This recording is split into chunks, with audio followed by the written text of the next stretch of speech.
Good morning, guys. Today I'm making a spontaneous little video after we started talking about my YouTube vlog, and I was like, you know what? I'm gonna post today. Good morning. Sorry. So this is Taya, Hi. my classmate, my friend, and we were at her house to work on this group project for commercial international law that we have due next week. Exam season has started, and by that it's like 3 weeks, 3 weeks of exams. We had one last Friday. Really Yeah, we have one on Thursday. Today is Wednesday, by the way, December 6th. 6. Yeah. Yep. And then next week we have the worst week of our life, which is basically Monday EU law, Wednesday commercial law, and then Thursday taxation. And that it's That's a lot of That's content, insane. a lot of information. A lot of it. EU law is the only one we're allowed open book, but it's printed. So you don't have to look through your papers because we have lockdown for our exams, which is you can't access anything online. Taxation is handwritten. And guys is so bad at grading. Yeah, we have a little bit of an issue with our class and our grades. And then commercial is a little bit tougher, but the guy's nice, so we're not complaining. No, at all. Anyways, so what a typical week looks like for us is just, we had classes on Monday, but we were all so focused on just our notes and understanding the concept because for the first time in 2-3 years, our exams are closed book. Yeah. Honestly, before this, IE is really taking a step forward to make your life worse. Yeah, basically it's so hard, guys. Before we had a lot of open book exams because in law you're practically speaking, you're basically gonna have all articles and all knowledge that you actually need to apply to cases. So I feel like law exams are way easier because you can most of the time you can have your notes, or if you're applying knowledge to cases, they allow you to have your notes besides. Exactly. But if they test your the theory, you are gonna not have your MCQs notes. will be closed books. But that's what's good about IE law school. I think a lot in English schools and other countries they do everything closed book. You're expected to remember articles, which is kind of pointless in my opinion. Yeah. So if you're taking law and you don't know exactly which jurisdiction you want to work in, do IE. It's great. That's so true. Yeah. Because we do comparative law. So basically we compare system, common law system and civil law system. So it's more like a general knowledge and then you apply. Exactly. Anyways, we were looking through our little comments from my previous 10 things I wish I knew before I came to IE. Let's see comments. I actually got a recent comment about this guy doing go to this one. This one you want? Yeah. This guy doing MBA. So he's doing masters in IE, and actually masters in IE is a lot more well recognized because they did start off the reputation from there. So he did talk about how great his professors are and everything. Thank you for the feedback. I completely agree. I wish I had professors like that, but I think because those professors have higher qualifications to actually teach because they're teaching masters, and I'm sure it's a lot more of a higher threshold to become a master's professor in IE. I'm not saying the professors in my undergraduate are horrible at all, but I do think the levels in terms of general terms are different. Attendance is not monitored most of the courses. For some, 2 or 3. In my case, for a whole, yes, they were very particular about attendance. And for us undergraduate, attendance is mandatory. You have to go to classes, and if you don't go, you have a range of absences that you can do, but they're very strict on 20%. Yeah, and they actually have increased the attendance requirements this year to 80%, I guess. So you have even less absences than last year, which just sucks, but still manageable in a certain way, I'd say. I have a lot of questions about applications and exchange and transfer and electives. I would love to be able to answer this. Unfortunately, I don't really know much about it because I'm not a transfer or exchange student. I've asked some friends around, but they did all just say that it was really simple. In terms of application for the beginning, I didn't do the IE test. I just submitted my SATs. I did the IE test because I didn't have SAT and it was the year COVID.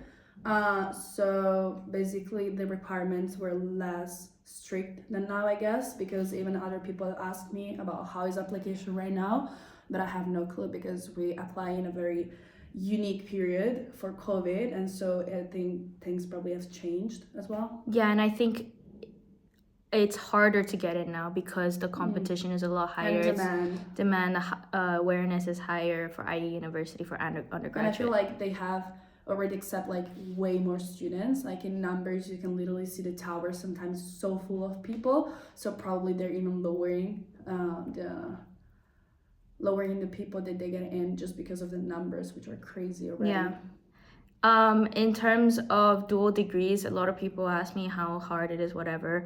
Just go for it. I mean, to be honest, it's not that hard, I guess. It's not that hard. Like, especially if you did like a harder high school diploma, or I don't know if you did IB.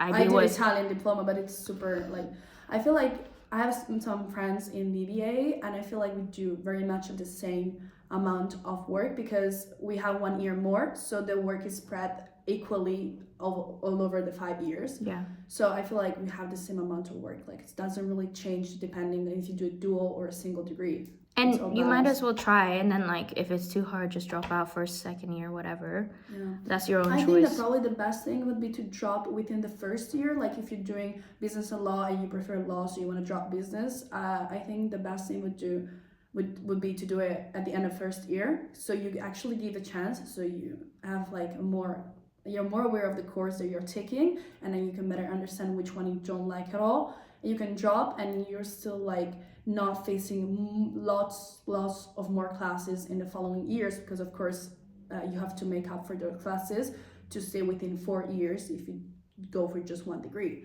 So you have also to consider that, or you just drop immediately. I don't know, like that was not any of my options. So I've also had a lot of questions regarding housings.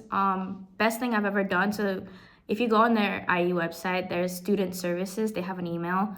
They will reply immediately. They're the only ones who actually, I asked them the most like unrelated questions about like business degree, law degree. I'm like, hey, I need help for this. I don't know who to contact. They always reply, always, 24/7. That's a little hack, by the way. So if you have any questions on residences and like who to contact, literally text them. They'll help you, not text them, email them. They'll help you with everything. And, you know, I've talked a lot about the different student housing options in my other videos. If you just search up those names, Reza, she went to Reza actually. Yeah, I went to Reza, but not Claudio Coelho, but Pazia de La Habana, which is like a little bit closer to the university. And Claudio Coelho is here in Salamanca, where I actually, right now, because this is my apartment that I got after the first year being in a residence, which, by the way, is really helpful, because I think the first year when you move out of your comfort zone, you don't really know how to manage all situation, even including the one that may happen when you have a house. Like for instance, I had problem with my bathroom, and like I had to face that by myself, like contacting the agency, waiting for the guy to come. When I was in a residence, any problem that was taking place, I would just go down to the reception and be like, oh, I have this problem, can you fix it while I'm in class? And then coming back, and then the problem was fixed. So it's much easier. But then of course I was willing to have like more space for myself, to have a roommate and all that. And so I decided to go for an apartment, which I'm very happy because I love this apartment so much. Yeah, I think we all experienced so many problems when we first moved into our first apartment. And like if I went through that my first year, I'd actually have such a bad breakdown because like I had that in my second year. I was already crying to my mom saying like, I can't fucking speak English and Spanish. I can't speak English. No one speaks English. I have to change the lock. Like I was like melting down. And if I did this in my first year, oh my God, I would have moved out of Spain immediately. Yeah. Like that's just the difficult part. And like, so going into the student residence, at least you have support from other people. Like if you're freaking out, even if you don't have like close friends in there, you know, like everyone's in the same boat. Everyone is like, they're gonna be willing to help. And if they're not, you know what, that's their own problem. Someone's gonna be there for you, and that's so much easier. But again, if you have many questions, or if you're looking for people, like just contact student services and IE. And that's another point I want to get across. If you have questions on like how to apply, what degrees there are, again, please check the website, because I don't work for IE, I'm a student. And sometimes, you know, I love so questions. Many degrees, guys. So many, and there's new ones. like, I feel like next year I heard that they're adding like fashion, digital fashion. Yeah, something. they have like, more now, and I have no idea. I'm not gonna keep up to date. They're adding a lot, like even psychology, social science, urban design, and all that. Like it's a bunch of others, less known, I guess, but like they're still out there. So. But I do appreciate a lot of the requests, and you know, now my account is on private, so I might not be as responsive as before, or whatever. But still, reach out, text me on it. I love answering any questions. Just I like answering more, you know, personal experience questions, so that like it's something you're not gonna get from a website. I've had people ask me about Segovia, and I don't know much, but I would like tell my Segovian friends to help them out, and they would gladly do so. So again, I hope these videos really help.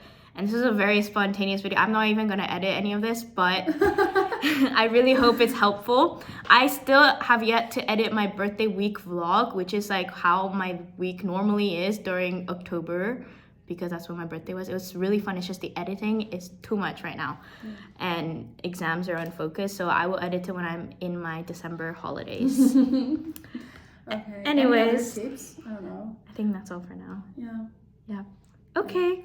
Thank you for watching. Hope you enjoyed. Bye. Like, subscribe, and check out my other videos So if anything. Hey, that's my first video ever. And I feel so cringe right now, and I feel like this is my study mode, which I'm so bad. Like, it's not cringe. You'll get used to it. It looks better normally, like way better. Yes, exactly. It's not mine. Anyways, check out my channel if anything. Thanks. Bye guys.